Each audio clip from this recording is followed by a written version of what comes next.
হো আল্লাহ রে মন আল্লাহ কর জফনা তোমরা আল্লাহ হো আল্লাহ রে মন আল্লাহ কর সাধনা মাশাআল্লাহ আল্লাহ আল্লাহ বট বৃক্ষ তরুলতা সবুজ ঘাসের যতই পাতা জিকিরেতে নাই সে মাথা নয়ন খুলে দেখো না আল্লাহ হো আল্লাহ রে মন আল্লাহ কর সাধনা আল্লাহ হো আল্লাহ রে মন আল্লাহ কর জফনা মাশাআল্লাহ আল্লাহ আল্লাহ আল্লাহ আসমান জমিন গ্রহ তারা আল্লাহর জিকির করে তারা মানুষ হইয়া কেন তোমরা আল্লাহর জিকির করো না আল্লাহ হো আল্লাহ রে মন আল্লাহ কর জফনা আল্লাহ হো আল্লাহ রে মন আল্লাহ কর সাধনা মাশাআল্লাহ আল্লাহ আল্লাহ ফানা ফানা জবান খুলেন আল্লাহ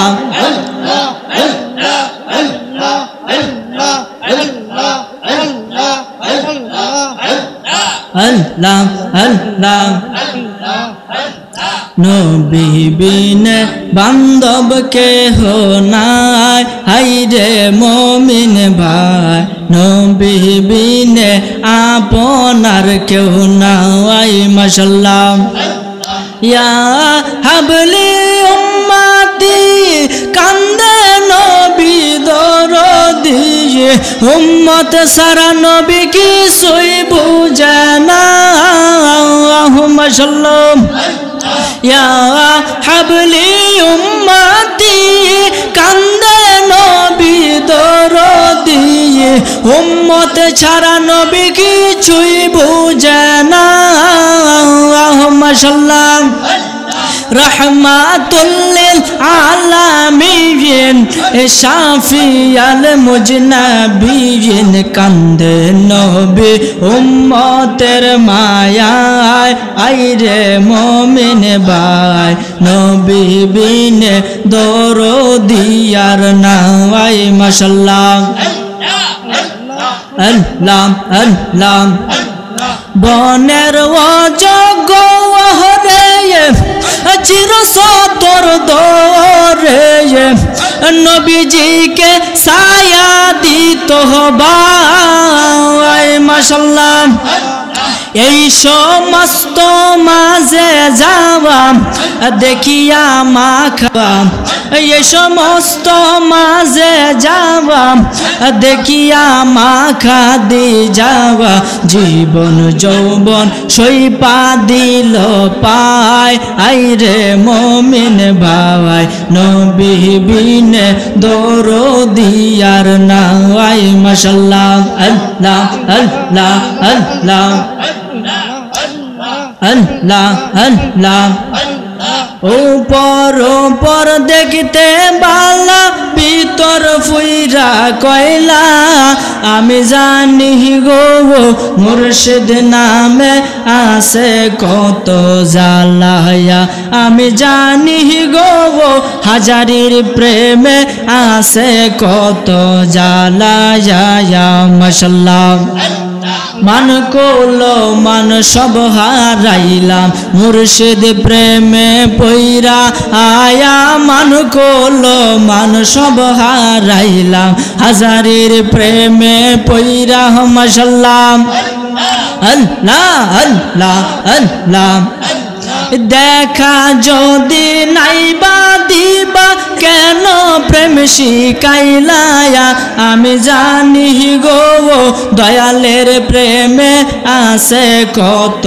জ্বালায়া আমি জানি গো দয়ালের নামে আছে কত জ্বালায়া মাশাআল্লাহ আল্লাহ আল্লাহ আল্লাহ আল্লাহ আল্লাহ আল্লাহ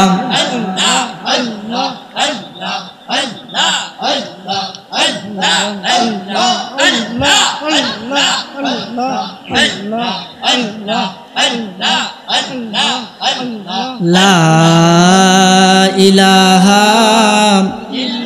ইল্লাল্লাহু মুহাম্মাদুর রাসূলুল্লাহ সাল্লাল্লাহু আলাইহি ওয়াসাল্লাম।